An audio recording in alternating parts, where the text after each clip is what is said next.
Hello, and welcome back to the channel. So, recently, I finished setting up my studio. Finally, it took me about a month to get everything and set it up and troubleshoot all the problems, and believe me, there were problems. So today I want to show you the end result, and you may be wondering why I'm not recording this in my studio, and that's because I literally don't have a place to put my computer and have everything in the shot at once. So I took pictures of everything, and I'm going to be explaining what they are and what they do. And then don't worry, I will be making a video in my studio later, and you'll be able to hear the microphone that I use. And I'll also make another video detailing all of the specifics about the equipment that I have, and as well as the settings and presets that I use and how I got those presets. But yeah, I'm really excited. I finally got my new studio. It's been a long time coming. I've wanted this for a while, and I think it was time to upgrade from this thing right here, the Blue Yeti, to a more professional microphone, and I'm glad I did. So without further ado, let's get right into it. So obviously, the first thing you're wondering is, what does the whole studio look like?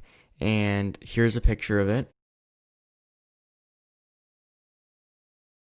You'll notice that there are around 5 major parts to it. We have the microphone, the stand for the microphone, a red box, the white box, and headphones. So I'm going to be going through and basically explaining what each of them is. So, firstly, the microphone. The microphone is a Shure SM7B cardioid condenser microphone, and this is one of the best microphones to ever be made in the history of audio engineering and microphone engineering. Some very famous examples of people who have used this microphone are Michael Jackson. He recorded his vocals for Thriller with that microphone. Joe Rogan currently uses it to make his internationally recognized podcast, The Joe Rogan Experience. And many other very famous artists, podcasters, and YouTubers use the microphone, and it is widely regarded as one of the top microphones in the world. That's essentially why I chose it, because I wanted to go to something that, obviously this is like a good starter's microphone,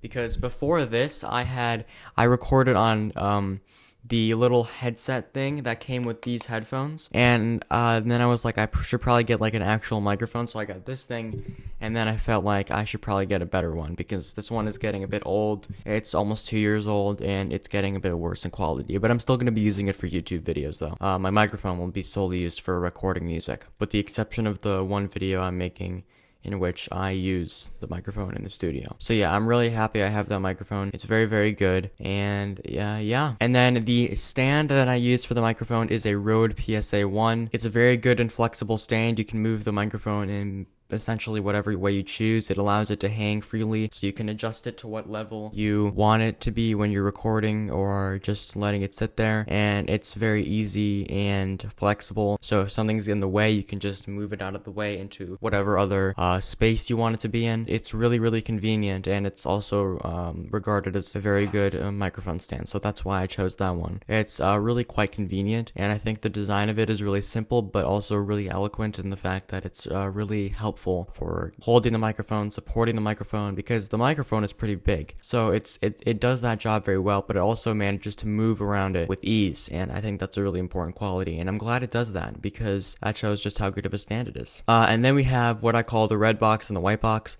Obviously that's not what they're called, but that's what I call it because I don't want to say their full names because they're very long. So we'll start off with the white box. The white box is the DBX 286S mic processing station. Basically what this does is it takes audio coming from my microphone, it transmits it, and it essentially does some of the mixing as the audio is being recorded before it even gets to, for example, FL Studio where I'm recording. So that's really cool, and it has a bunch of knobs that I'll talk about in my other video where I show what they all do. But it's a really convenient thing, and it does so much of the work. It's honestly surprising, because I didn't know that a single unit could do so much processing at once, but that's really interesting. And it once again, it just takes the audio and mixes it as it's being recorded, and also creates some presets for when audio is being recorded. And then the red box, which is called the Focusrite Scarlett 2i2, is basically the final step between getting the audio from the microphone to the computer. So after it's been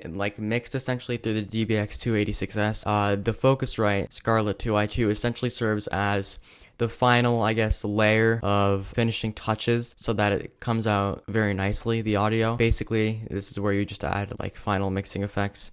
before it goes into the digital audio workstation that you use, and I use FL Studio. So there's that. And then the last piece of the puzzle is the headphones. I got those headphones for very cheap. I just needed something that I could hear well with while I'm recording, and because this is a gaming headset that I use for playing video games, and the headset I got is very, very good. It picks up audio very clearly, and it does the job very well. Yeah, it was only $43, which is pretty cheap for headphones. Yeah, and it's very good. By the way, I'll have all of this linked in the description if you want to check it out. So yeah, that's the headphones. And once again, here's a picture of the whole studio.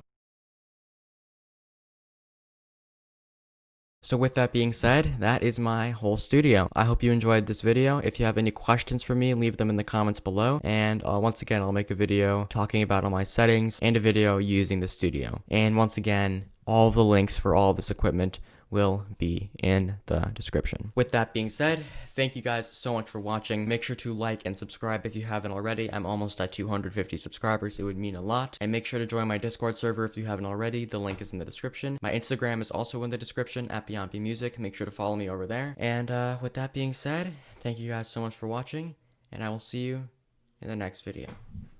Peace.